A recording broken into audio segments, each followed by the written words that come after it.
Today, parents of an otherwise healthy 26-year-old were told their son, who died when a simple ear infection was missed, would likely have survived had his GP seen him in person.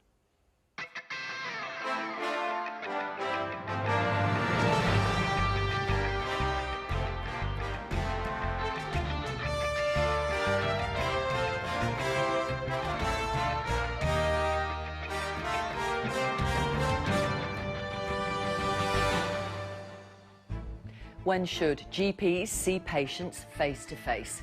We hear from David Nash's parents. The only positive lesson that can come out of this is adding to the debate of lack of access to GP face-to-face appointments. And we ask, how do we stop this happening again? David Nash. He was just 26 when he died after 4 telephone GP consultations over 3 weeks in autumn 2020. An ear infection wasn't picked up, and that simple infection caused an abscess on his brainstem. Last year, Newsnight investigated his case. Today, after a long legal battle by his family, an inquest concluded that he should have been seen face-to-face, and if he had, he'd probably have survived. Here's David. Nothing can bring back David Nash, but for his parents, Anne and Andrew, a long fight to get to the truth of what happened to him is over. We in turn have spent 2 years seeking answers on his behalf and to make sure that others don't die as David did. We know that is what he would have wanted. Today's conclusion at Wakefield Coroner's Court that otherwise fit and healthy 26-year-old David Nash should have been seen face-to-face by his GP practice and, on the balance of probabilities, would be alive today had he been. Thank you. Thank you very much. David had 4 GP appointments with 4 different clinicians in the autumn of 2020, all of them over the phone. Today, the coroner concluded that not seeing him in person on his final appointment was a missed opportunity. In September, Newsnight investigated David's death. We obtained recordings of his consultations with the GP practice. They make for upsetting listening, but David's family wanted them played so that people could hear what happened to their son in his own words. You're sounding like you're feeling a bit sorry for yourself. You're feeling a bit rotten. I'm just not sleeping with it, and I'm not. Yeah, I'm just not myself with it. Yeah. Not sleeping very well. Are you eating? Yesterday I didn't eat too much yet again. It just hurts to get up and do stuff with it. By this 4th and final call, David was so ill, he was slurring his words, he wasn't sleeping, he was in extreme pain and couldn't eat. But still, he wasn't seen in person. Over the course of 19 days, a simple ear infection in an otherwise fit young man, which doctors say could and should have been easily treated, spread to his brainstem. All right, David. All right, bye. All right, love, take care. Bye-bye.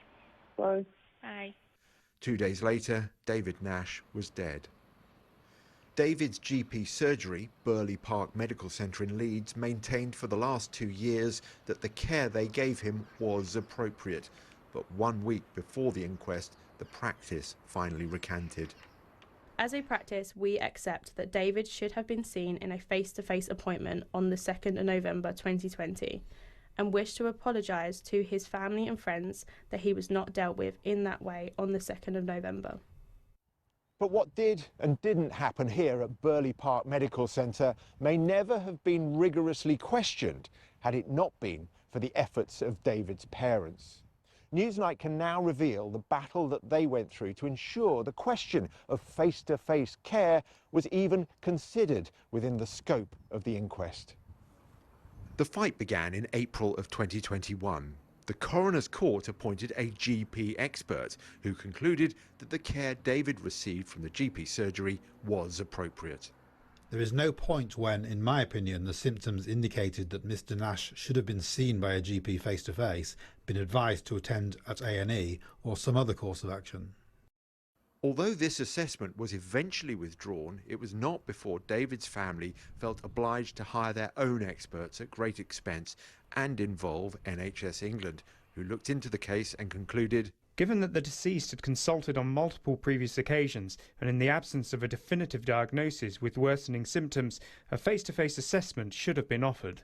And for NHS England's expert assessor, the requirement of a face-to-face consultation wasn't a matter of judgment, but a clear obligation. It's been hugely difficult, and I think the fact we got no recognition from the practice until literally this week made me feel that if there was no apology, there was no recognition, therefore there would never be any change. So it's been very protracted by certain events. The family are concerned that although the pandemic is now over, there are still not enough face-to-face consultations going on nationally. According to the latest NHS England figures, 7 in 10 appointments are in person. The whole point of an inquest is to identify where things have gone wrong in order to prevent future deaths. So the only positive lesson that can come out of this is adding to the debate of lack of access to GP face-to-face appointments. David's GP practice have learnt from this tragedy. I wish that other GP practice would learn from this tragedy and not experience their own tragedy in order to then learn. Anne and Andrew Nash feel that the battle for a fair acknowledgement of what David went through is now over, and that they can now remember their son for the person he was rather than what he suffered.